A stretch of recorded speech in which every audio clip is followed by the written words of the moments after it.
তাহলে সুপারিশ পাওয়ার শর্ত শিরকি কাজ করা যাবে না, এটা শর্ত। আবার অনেকেরে পাবেন যারা বলে নামাজ রোজা না করলেও নবীর প্রেম আছে। এই ব্যাপারে একটা হাদিস শুনেন, সহিহ মুসলিমের বর্ণনা।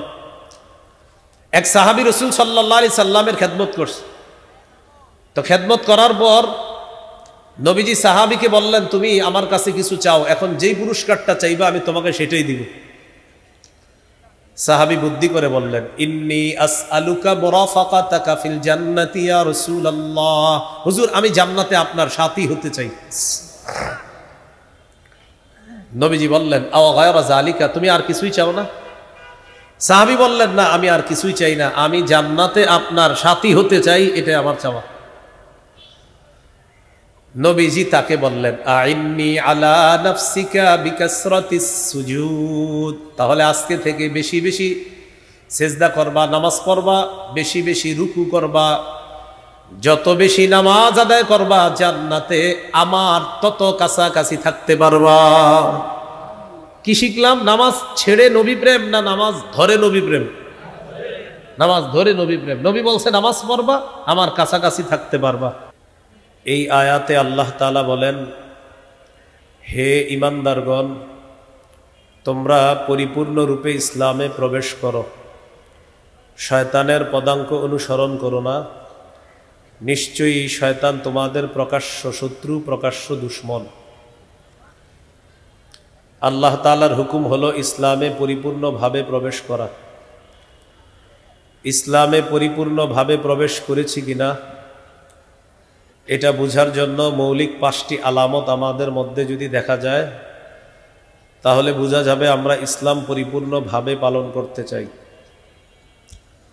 5টি আলামত হলো, 1 নম্বর আত্মসমর্পণ, 2 নম্বর ইখলাস, 3 নম্বর বিশুদ্ধ আকীদা, 4 নম্বর উত্তম চরিত্র, 5 নম্বর লেনদেনে স্বচ্ছ থাকা। 5 আলামতের প্রথম আলামত হলো আত্মসমর্পণ করা। আত্মসমর্পণ করার আরবি হলো ইসলাম, বাংলা হলো আত্মসমর্পণ করা। সূরা বাকারার 131-132 নম্বর আয়াতে আল্লাহ বলেন, ইয ক্বালা লাহু রাব্বুহু আসলিম ক্বালা আসলামতু লিরাব্বিল আলামিন। স্মরণ করুন ওই সময়কে যখন ইব্রাহিম আলাইহিস সালাতু ওয়াস সালামের রব তাকে বললেন, আপনি আত্মসমর্পণ করেন। ইব্রাহিম নবী বললেন, আমি বিশ্বজগতের রব আল্লাহর কাছে আত্মসমর্পণ করলাম। পরের আয়াতে আল্লাহ বলেন, ওয়াওয়াসসা বিহা ইব্রাহিমু বানিহি ওয়া ইয়াকুব ইয়া বানিয়া ইন্নাল্লাহা আসতাফা লাকুমুদ-দীন ফালা তামুতুন্না ইল্লা ওয়া আনতুম মুসলিমুন। ইব্রাহিম নবী এবং ইয়াকুব নবী তাদের সন্তানদেরকে ওসিয়ত করেছেন, হে প্রিয় সন্তান, নিশ্চয় আল্লাহ তোমাদের জন্য দ্বীনকে নির্বাচন করেছেন, তোমরা মুসলমান না হয়ে মরো না। আল্লাহ তাআলা দ্বীন নির্বাচন করেছেন, সেটা কোন দ্বীন? সূরা আলী ইমরানের 19 নম্বর আয়াতে আল্লাহ বলেন, ইন্নাদ-দীনা ইনদাল্লাহিল ইসলাম, নিশ্চয় আল্লাহর কাছে মনোনীত ধর্ম একমাত্র দ্বীন হলো ইসলাম। এটা ছাড়া যদি কেউ অন্য কোনো কিছুকে দ্বীন হিসাবে গ্রহণ করে সেটা আল্লাহর কাছে গ্রহণযোগ্য হবে না। সূরা আলী ইমরানের 85 নম্বর আয়াতে আল্লাহ তাআলা বলেন, ওয়ামান ইয়াবতাগি গায়রাল ইসলামি দীনান ফালাই ইউকবালা মিনহু, কেউ যদি ইসলাম ছাড়া অন্য কোনো কিছুকে দ্বীন হিসাবে গ্রহণ করে এটা গ্রহণযোগ্য হবে না, কিছুতেই তার থেকে ইসলাম ছাড়া অন্য কোনো কিছুকে দ্বীন হিসাবে আল্লাহ তাআলার কাছে এটা গ্রহণযোগ্য হবে না, এটা তার থেকে গ্রহণ করা হবে না। আত্মসমর্পণ করা আল্লাহর হুকুমের সামনে, আদেশ নিষেধের সামনে, আল্লাহর সমস্ত আদেশ নিষেধগুলা মেনে নেওয়া। আমরা যারা পুরুষ আছি মুসলমান, নামাজের সময় হলে নামাজ পড়া, সাথে সাথে নামাজের মধ্যে শরিক হওয়া, এটা আমাদের একটা মুসলমানের পরিচয়। আপনি কোথাও যাচ্ছেন, মাগরিবের নামাজের সময় হয়ে গেছে, এটা দেরি করে পড়লেও ঝামেলা ইচ্ছাকৃতভাবে, তো নামাজ দাঁড়িয়ে গেছে, আপনি ব্যস্ততা, ওই মুহূর্তেই আপনি সেখানে ব্যস্ততা বিরতি দিলেন, দিয়ে নামাজ আদায় করলেন, এটা আপনার মুসলমানিত্বের একটা পরিচয়। তো পুরুষ যারা আছে, আমরা তো রাস্তাঘাটে চলাফেরা করি, আমাদের প্রতিটা কর্ম এমন হবে যেন আমাদের প্রত্যেকটা কর্মে ইসলামের প্রকাশ ঘটে, তাহলে এতে মুসলমানের পরিচয় ফুটে ওঠে। নারী যারা আছে, একটা মেয়ে রাস্তাঘাটে হাঁটবে, চলবে, একটা মুসলিম নারী, সে পর্দা করবে, এটা একটা স্বাভাবিক বিষয়। একটা মুসলিম নারী পর্দা করবে না, এটা হলো একটা অস্বাভাবিক বিষয়। পর্দা করবে, এটা একটা স্বাভাবিক বিষয়। আল্লাহ তাআলা বলেন, ওয়াকারনা ফি বুয়ুতিকুন্না ওয়ালা তাবাররাজনা তাবাররুজাল জাহিলিয়াতিল উলা وأقمنا الصلاة وآتينا الزكاة وأطعنا الله ورسوله। নবী আপনার বিবিদেরকে বলেন, তোমরা ঘরে অবস্থান করো, জাহিলি যুগের নারীদের মতো তোমরা রাস্তায় বের হও না।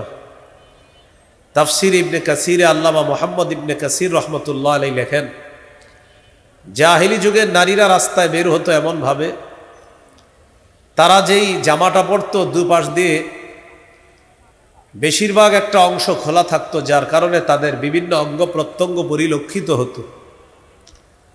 আল্লাহ তাআলা তাদের মতো বের হইতে নিষেধ করছে।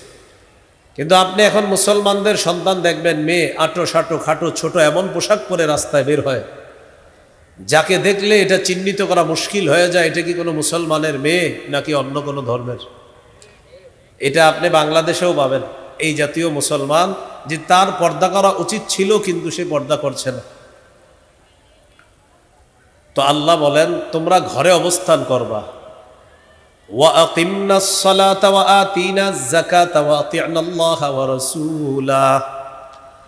নামাজ কায়েম করবা, যাকাত আদায় করবা, আল্লাহ রাসূলের আনুগত্য করবা। এখন মা বোনদের মধ্যে আবার অনেকে আছে যারা পর্দা করে মাশাআল্লাহ, কিন্তু চেহারা ঢাকে না।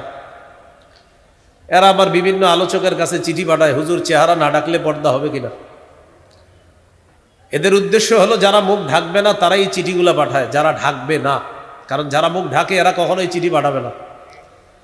তো আলোচক সাহেবরা বলে দেয় না, মুখ ঢাকতে হবে, কিন্তু এমন এমন আলোচকও পাওয়া যাবে যারা হঠাৎ বলে ফেলবে না ডাকলেও চলবে, বাস ওই মহিলা মনে করে এই তো আমার নাজাতের কারণ হয়ে গেছে, এখন আমি না ডাকলেও কিচ্ছু হবে না।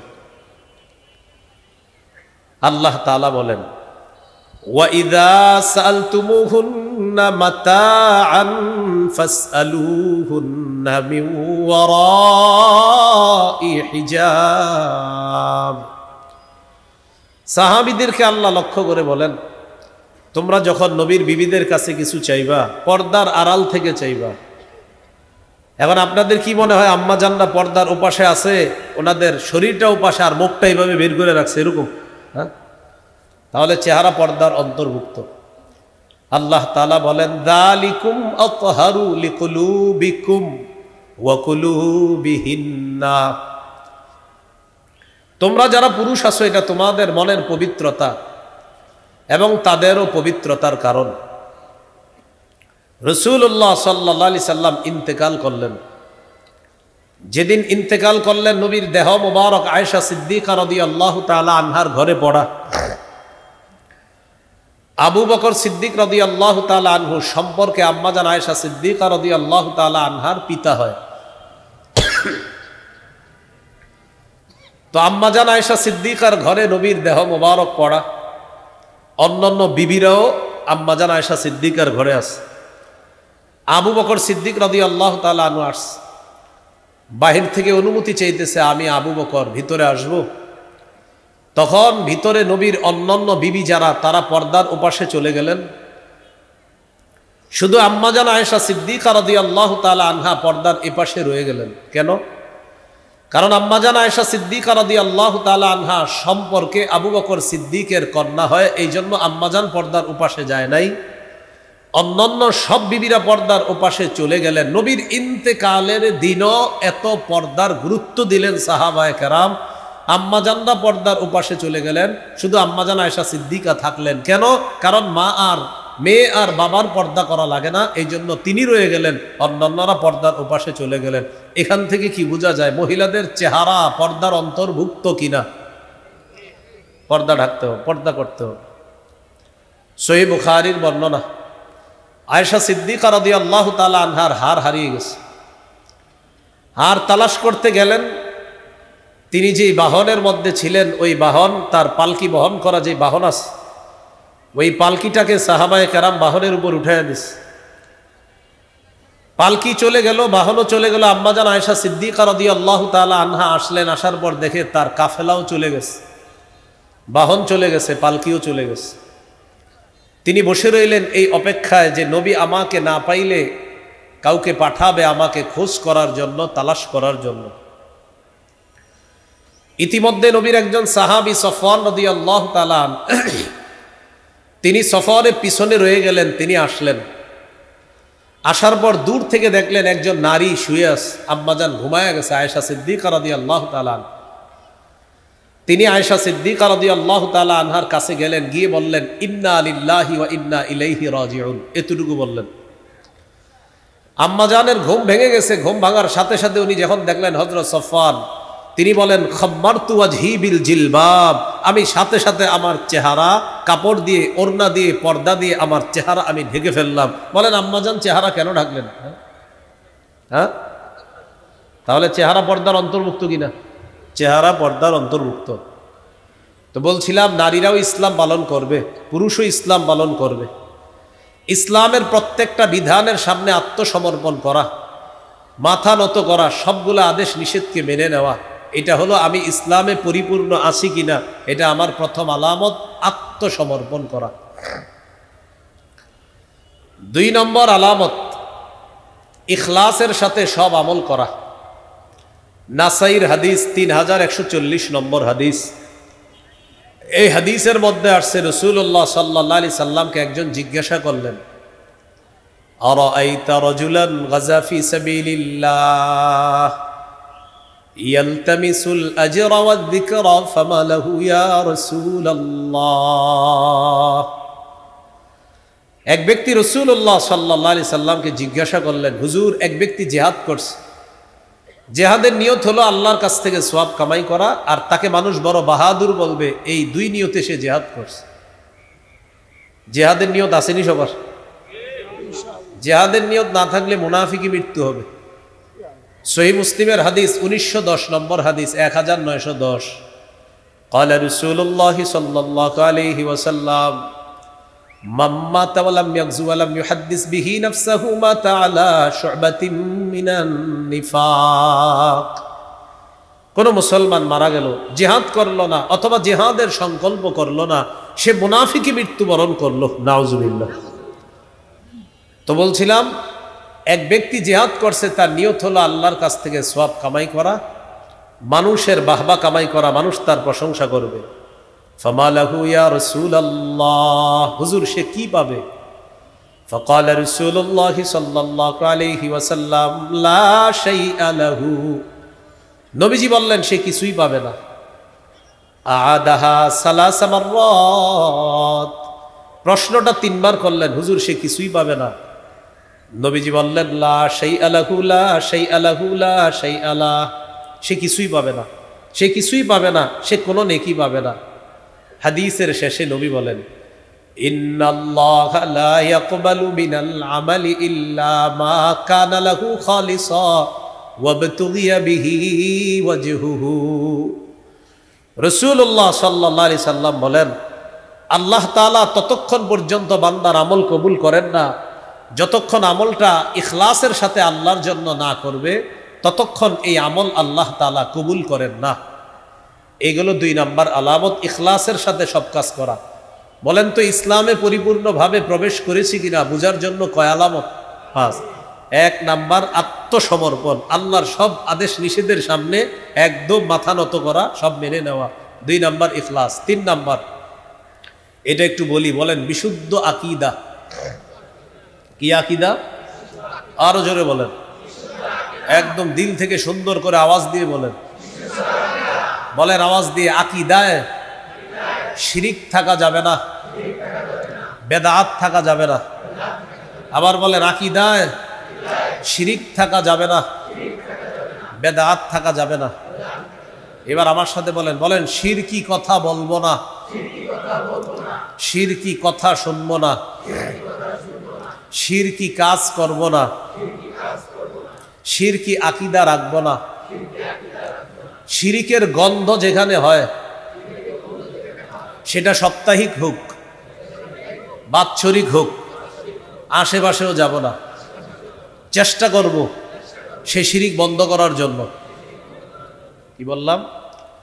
শিরিকের গন্ধ যেখান থেকে ছড়ায়, এটা সাপ্তাহিক হোক, বাৎসরিক হোক, এটার আশেপাশে যাওয়া যাবে না, বরং এটা বন্ধ করার চেষ্টা করতে হবে। শিরিক, কি কথা বুঝে আসছে? তাহলে 3 নাম্বার বিশুদ্ধ আকীদা। আকীদায় শিরিক থাকা যাবে না, বেদাত থাকা যাবে না। সূরা লুকমানের 13 নম্বর আয়াতে আল্লাহ তাআলা বলেন, وَإِذْ قَالَ لُقْمَانُ لِابْنِهِ وَهُوَ يَعِظُهُ يَا بُنَيَّ لَا تُشْرِكْ بِاللَّهِ।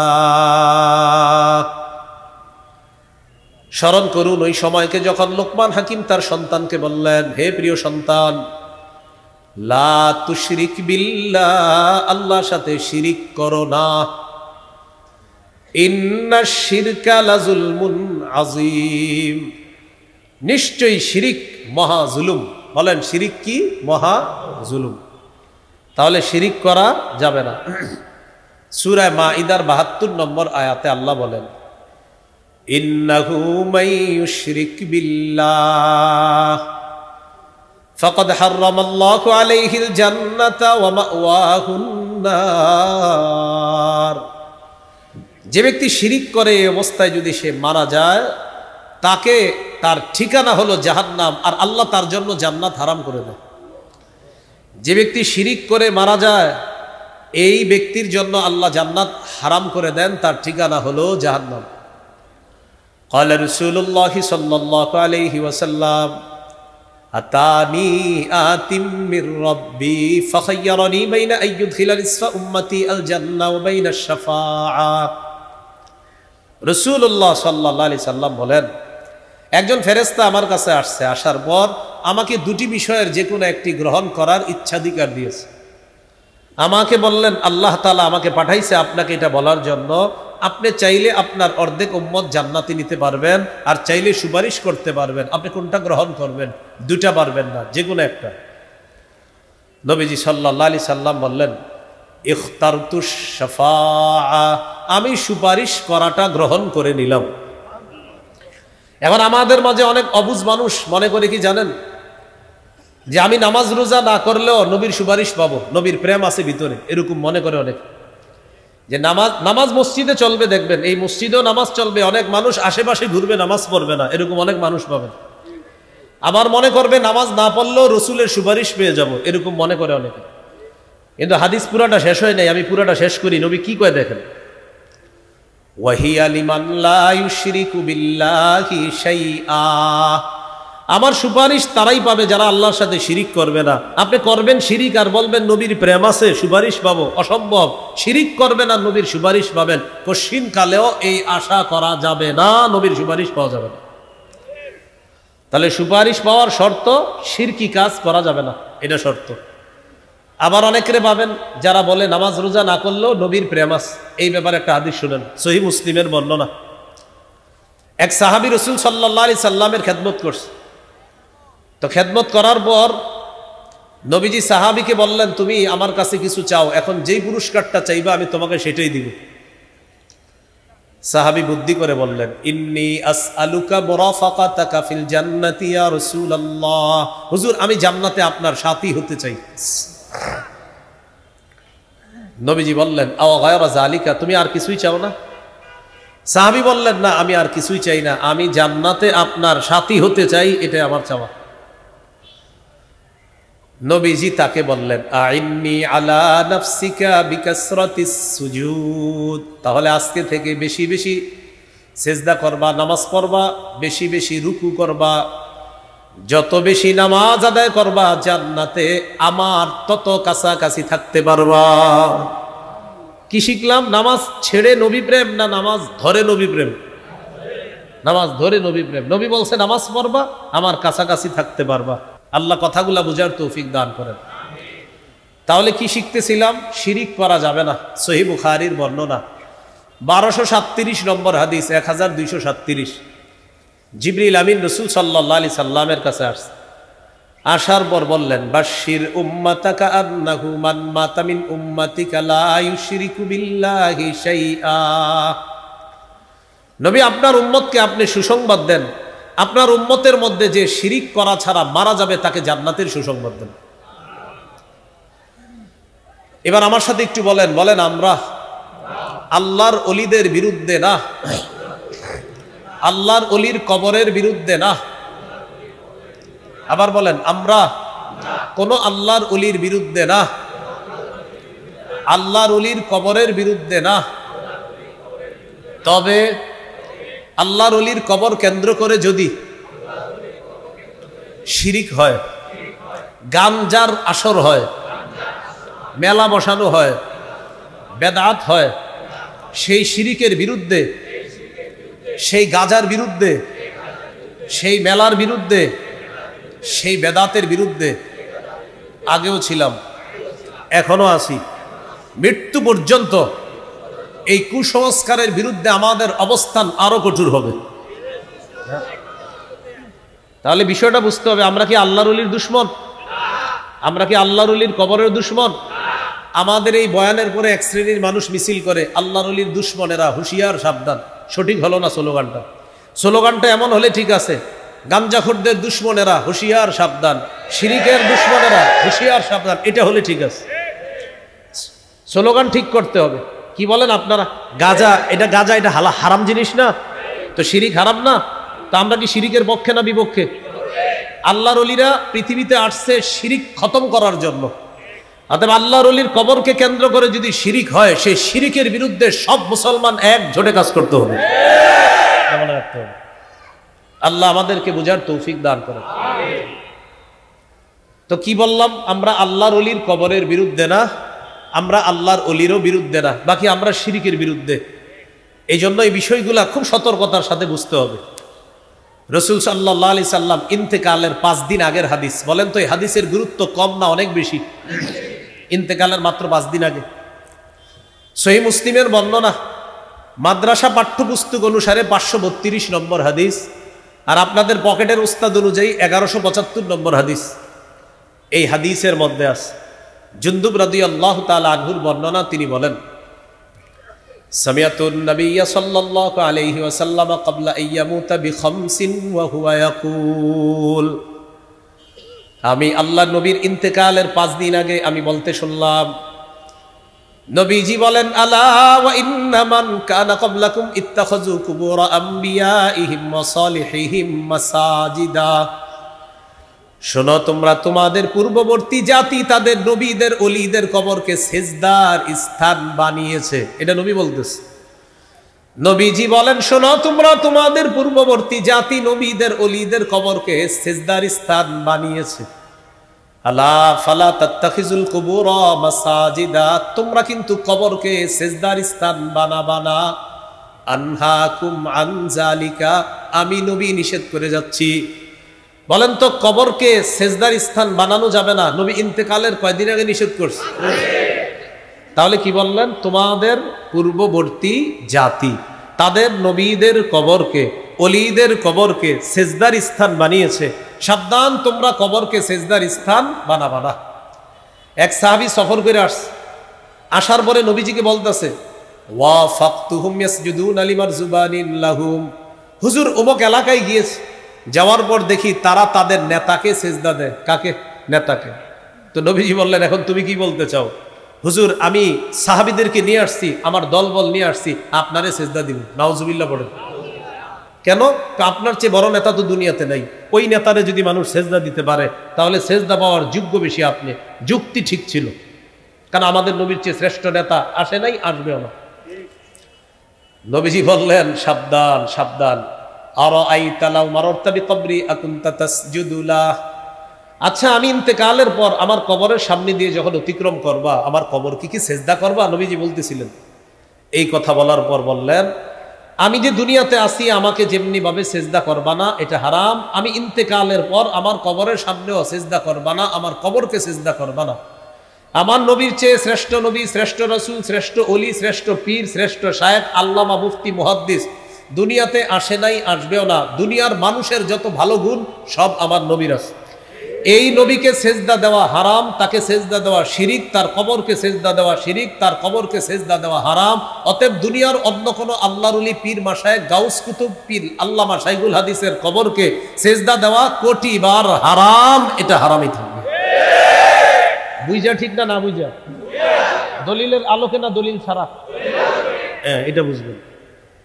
আল্লাহ আমাদেরকে এই কথাগুলা মনে রাখার তৌফিক দান করে। তাহলে কবর কেন্দ্রিক সেজদা নিষেধ ইন্তেকালের কয়দিন আগে বলছে। এবার ইন্তেকালের দিনের একটা হাদিস শোনেন, তাহলে এটার গুরুত্ব আরো বেশি। ইন্তেকালের দিনের সহিহ বুখারী 435 435 নম্বর হাদিস। এই হাদিসের মধ্যে আসছে, লাম্মা নুজিলা বিরাসূলিল্লাহি সাল্লাল্লাহু আলাইহি ওয়াসাল্লাম তাফিকা ইয়াতরাহু খামিসাতান আলা ওয়াজহিহি। যেদিন আল্লাহ রসুলের মুমূর্ষু অবস্থা, সেদিন নবী তার চেহারা মুবারকের উপর একটা কাপড় রাখছে, এইভাবে চেহারা মুবারকের উপর এইভাবে একটা কাপড়। ফাইদা তাম্মা, যখন নবীর প্রাণ বের হবে, প্রাণটা বের হবে, কাশাফাহা আন ওয়াজহিহি, তখন নবীজি সাল্লাল্লাহু আলাইহি সাল্লাম চেহারা মুবারক থেকে কাপড়টা সরাইলেন। কি শিখলাম?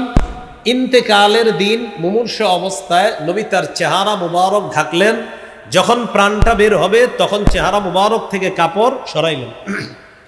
সরানোর পর বললেন, লানাতুল্লাহি আলাল ইয়াহুদি ওয়ান নাসারা, ইহুদিদের উপর আল্লাহর অভিশাপ।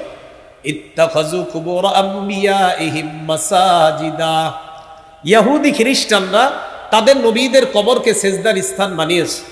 ইউহাদ্দিরু মা সানাউ, আমাদের নবী সতর্ক করে দিচ্ছে, সাবধান উম্মত, আমি ইন্তেকালের পর আমার কবরকে সেজদার স্থান বানিও না। অতীতে ইহুদিরা নবীর কবরকে সেজদার স্থান বানিয়েছে, খ্রিস্টানরা নবীর কবরকে সেজদার স্থান বানিয়েছে, তোমরা কিন্তু কবরকে সেজদার স্থান বানাবা না। ভাইয়ারা, আপনাদের হাত পা ধরে বলি, আল্লাহর ওলিকে অবশ্যই সম্মান করব, আল্লাহর ওলির কবর, তার কবর আমরা অবশ্যই জিয়ারত করব, কিন্তু সেটাকে কেন্দ্র করে শিরিক যদি করি, তাহলে এই শিরিক করাটা, এটা করা, এক তো আল্লাহর সাথে শিরিক করে জাহান্নামী হলেন, দুই যারা বলেন যে নবীরে ভালোবাসি আবার অপর দিয়ে শিরিক করেন, এটা রসুলকে ভালোবাসা না, বরং এটা আল্লাহ রসুলের সাথে দুশ্মনী করা। কারণ নবীজি নিষেধ করে গেছে। এবার আমার সাথে বলেন, বলেন কবরকে কেন্দ্র করে দলিলের আলোকে মেলা বসানো নিষেধ। কবরকে কেন্দ্র করে কি বসানো নিষেধ? আবু দাউদ 2042 নম্বর হাদিস। আবু দাউদ 2042। সমস্ত আল্লাহর ওলির কবরের সামনে এত এই সুন্দর সুন্দর হাদিসগুলা লিখে রাখা দরকার। মাশাআল্লাহ, অনেক আল্লাহর ওলির কবরের সামনে আমি দেখি লেখা আছে যে কবরকে সেজদা করা যাবে না, কবর কেন্দ্রিক মেলা বসানো যাবে না। সাথে সাথে লেখা দেওয়া দরকার, বুখারী 427 নম্বর, সহিহ মুসলিম 532 নম্বর, বুখারী 435 নম্বর, সূরা লোকমান 13 নম্বর আয়াত, সূরা মাইদা 72 নম্বর আয়াত, সূরা নিসা 48 নম্বর আয়াত, কবর কেন্দ্রিক মেলা বসানো নিষেধ, আবু দাউদ 2042 নম্বর হাদিস। এইগুলা লিখে দিলে তখন মুসলমানরা আর ওই জাতীয় কুসংস্কারগুলা করবে না। অন্তত কিছু মুসলমান লেখাগুলা দেখে নবীর হাদিসের প্রতি মোহাব্বত থাকলে আশা করি তারা এই গর্হিত কাজ থেকে ফিরে আসবে। লিখে দিত। আবু দাউদের 2042 নম্বর হাদিসে রাসূল সাল্লাল্লাহু আলাইহি সাল্লাম বলেন, লা তাজআলু বুয়ুতাকুম কুবুরা, তোমরা তোমাদের ঘরগুলাকে কবর বানাও না। ওয়ালা তাজআলু কবরি ঈদা, আর আমার কবরকে কেন্দ্র করে মেলা বসাবা না। নবীজি বললেন, তোমরা তোমাদের কবরগুলাকে, তোমরা তোমাদের ঘরগুলাকে কবর বানাও না। ঘর কবর হয় কিভাবে? যেই ঘরে আল্লাহর জিকির না হয়, যে ঘরে কোরআন তেলাওয়াত না হয়, নফল নামাজ না হয়, এই ঘর কবরের মতো হয়ে যায়। শেষে নবী বললেন, ওয়ালা তাজআলু কবরি ঈদা, আমার কবরকে কেন্দ্র করে মেলা বসাবা না, উৎসব বসাবা না। দেখেন আল্লাহ রসুল সাল্লাল্লাহু আলাইহি সাল্লাম যেখানে আছেন, এটার চেয়ে শ্রেষ্ঠ পৃথিবীতে আর কিছু নাই। সেখানে কেন্দ্র করে মেলা বসানো নিষেধ। অতএব অন্য কোনো আল্লাহর ওলির কবরকে কেন্দ্র করে মেলা বসানো কি, জোরে বলেন কি, নিষেধ। এই জন্য এই কথাগুলো মনে রাখবো। আরো 10 জনকে কথাগুলো পার্সোনালি বুঝাই দিবেন, ভাই এটা ঠিক না, এটা অন্যায়। আল্লাহ আমাদেরকে বুঝার তৌফিক দান করো। তো নবীজি বললেন, আমারে যদি মহব্বত করো, সাল্লু আলাইয়া, আমার উপর বেশি বেশি দুরূদ পড়বা। ফাইন্না সালাতাকুম তাবলুগুনি হাইসু কুনতুম, তোমাদের দুরূদ তোমরা যেখান থেকে পাঠাও সেখান থেকে আমি নবীর কাছে সাথে সাথে পৌঁছে দেওয়া হয়েছে। তাহলে আমরা দুরূদ পড়ব, কবর কেন্দ্রিক মেলা বসাবো না। আল্লাহ আমাদেরকে বুঝার তৌফিক দান করেন। এবার বলেন, কোন আল্লাহর ওলির কবরকে কেন্দ্র করে বলেন গানের আসর করা যাবে না, বাদ্যযন্ত্রের আসর বসানো যাবে না। কি বসানো যাবে না? বাদ্যযন্ত্রের আসর। সহিহ বুখারী 5590 নম্বর হাদিস। মাঝে মাঝে দেখবেন এরকম স্টেজে এক পাশে একদল বসে, এই পাশে আরেক দল বসবে। বসার পরে উনি একটা গান কয়, বলে এটা বুখারীতে আছে, আর উনি আবার বলে এটা মুসলিমে আছে। মানে হুদাই মেরে দিল আর কি, এটা বুখারীতে আছে, এটা মুসলিমে আছে। আবার বলতে বলতে বলে কি, গান যে হারাম এটা মৌলবীরা কোথায় পেয়েছে? এই যে আমি দেখেন এখন কোথায় পেয়েছি বলতেছি, মৌলবীরা কোথায় পেয়েছে না, এই যে বলতেছি। সহিহ বুখারী 5590 নম্বর হাদিস। আবার সংসদে দাঁড়ায় বলে যে বুখারী, মুসলিম, নাসাই, আবু দাউদ, ইবনে মাজাহ, মেশকাত, সিয়াসিত্তার সব পড়ে ফেলছি, কোথাও পাই নাই গান হারাম। তো বুখারীর 5590 নম্বর হাদিসটা এটা কোথায় বললাম?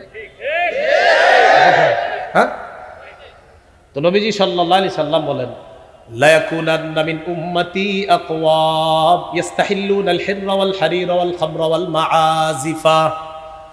নবী বলেন, আমার উম্মতের মধ্যে এমন একদল মানুষ হবে, ইস্তাহিল্লুনাল হিররা, যারা রেশমের পোশাককে হালাল মনে করবে। ইস্তাহিল্লুনাল হিররা ওয়াল হারিরা, যারা জিনাকে হালাল মনে করবে। ওয়াল হারিরা, রেশমের পোশাককে হালাল মনে করবে। ওয়াল খামরা, মদকে তারা হালাল মনে করবে। মদ দ্বারা উদ্দেশ্য যত মাদক দ্রব্য, ইয়াবা, বাবা, গাজা, হিরোইন, ফেন্সিডিল, আফিম, কানাডাডাই, মাস্তুদ, শ্যাম্পেন, ডাল ইত্যাদি, চিপায় চুপায় এখানে সেখানে সব মাদকের অন্তর্ভুক্ত।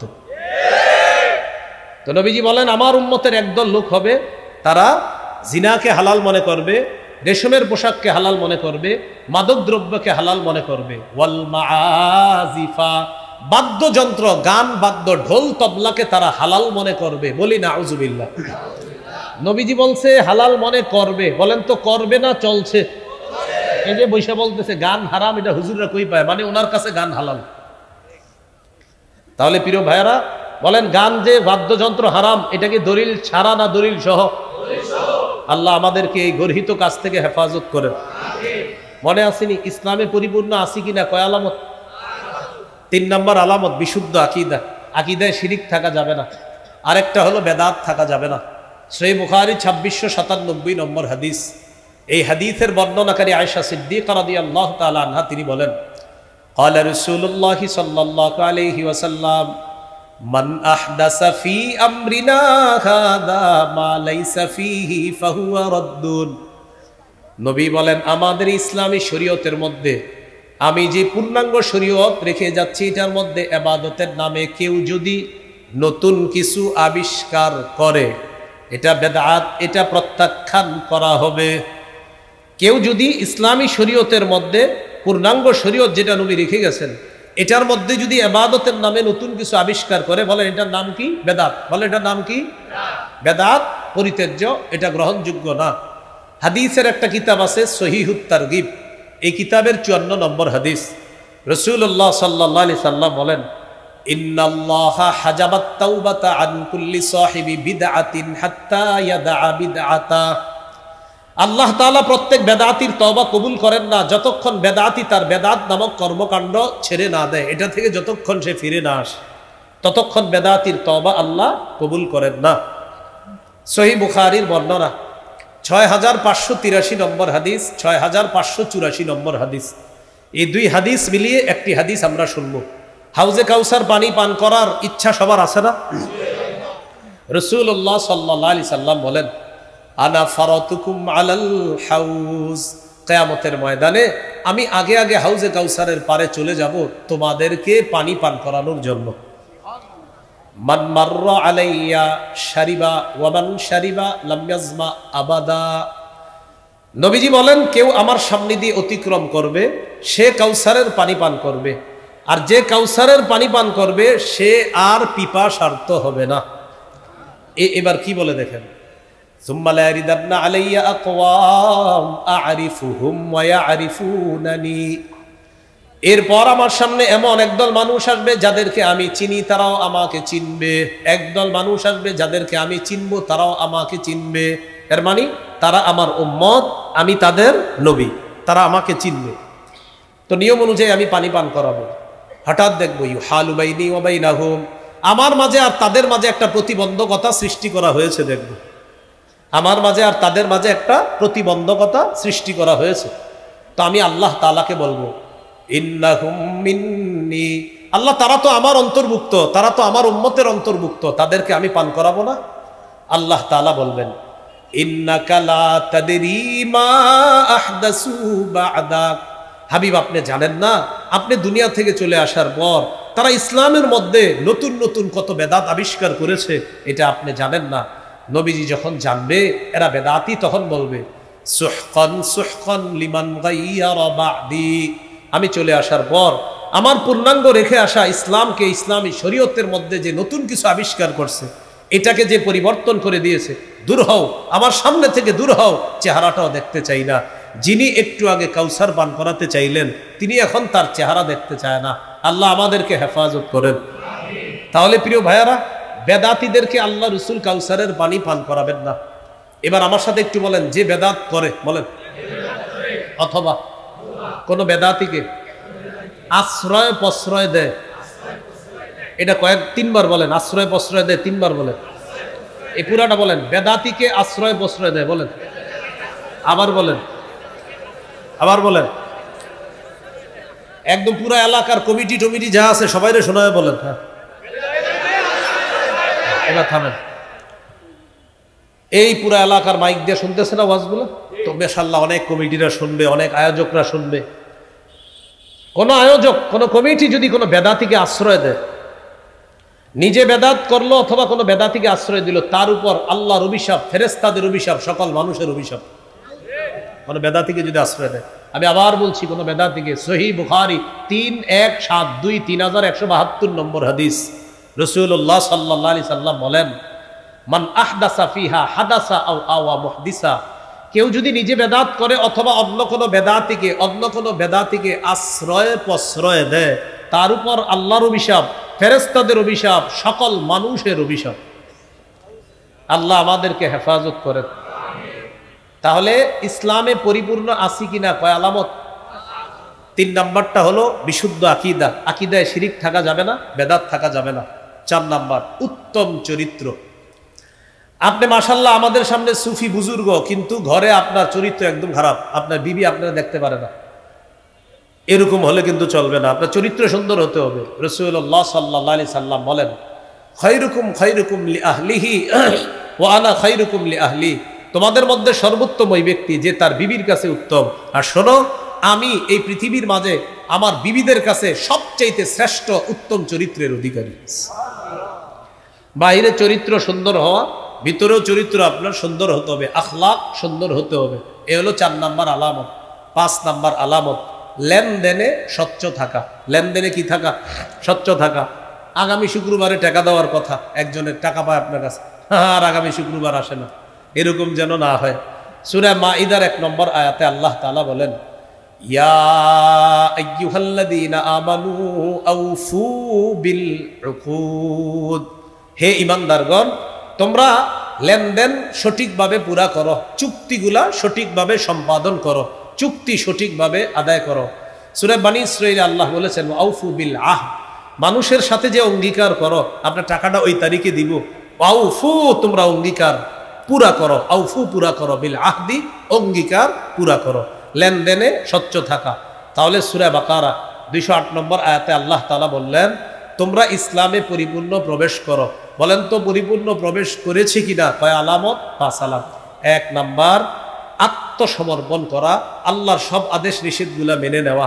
2 নাম্বার ইখলাস। 3 নাম্বার বিশুদ্ধ আকীদা। 4 নাম্বার উত্তম চরিত্র। 5 নাম্বার লেনদেনে স্বচ্ছ থাকা। আল্লাহ তাআলা আমাদের সকলকে যে কথাগুলা শুনলাম বললাম বুঝে শুনে কেউ আপনারা শত্রুতা হিসাবে নেবেন না, বরং কোরআন হাদিস এটা সামনে রাখবেন যে আরিফ নামে একজন বলে গেল থুর সেতে কি, আসলে আমি কিছু না, কিন্তু আমি কোরআন বলছি, আমি আল্লাহর কথা বলছি, আমি রসুলের কথা বলছি। এই কথাটা মাথায় নেবেন যে সে বলো, তাকে আমরা কোনো গণায় ধরি না, আমাকে গণায় ধরা লাগবে না, কিন্তু আল্লাহর কোরআনের আয়াতগুলো আমি যে দলিল দিয়ে বললাম এগুলো আপনি সামনে রাখেন, হাদিসগুলো সামনে রাখেন। রাখার পর শিরিক কুফুর বেদাত থেকে বেঁচে আমাদের জীবনটা সুন্দর করার তৌফিক দান করেন। আল্লাহ তাআলা আমাদেরকে কবুল করে নেন। আমিন। ওয়া আখিরু দাওয়ানা আলহামদুলিল্লাহি রাব্বিল আলামিন। বেদাত শিরিক সম্পর্কে আমার একটা সংকলন আছে, মিম্বরের আমানত। এই সংকলনটা যদি কেউ পারেন সংগ্রহ করে নেবেন। দ্বিতীয় খণ্ডে বেদাত শিরিক সম্পর্কে লম্বা আলোচনা আছে। 6 খণ্ডের সংকলন, কোনো লাইব্রেরিওয়ালাদেরকে বললে ইনশাল্লাহ সংগ্রহ করে দিবেন। মিম্বরের আমানত আপনারা যদি পারেন সংগ্রহ করে নেবেন। আসসালামু আলাইকুম ওয়া রাহমাতুল্লাহি ওয়া বারাকাতুহু।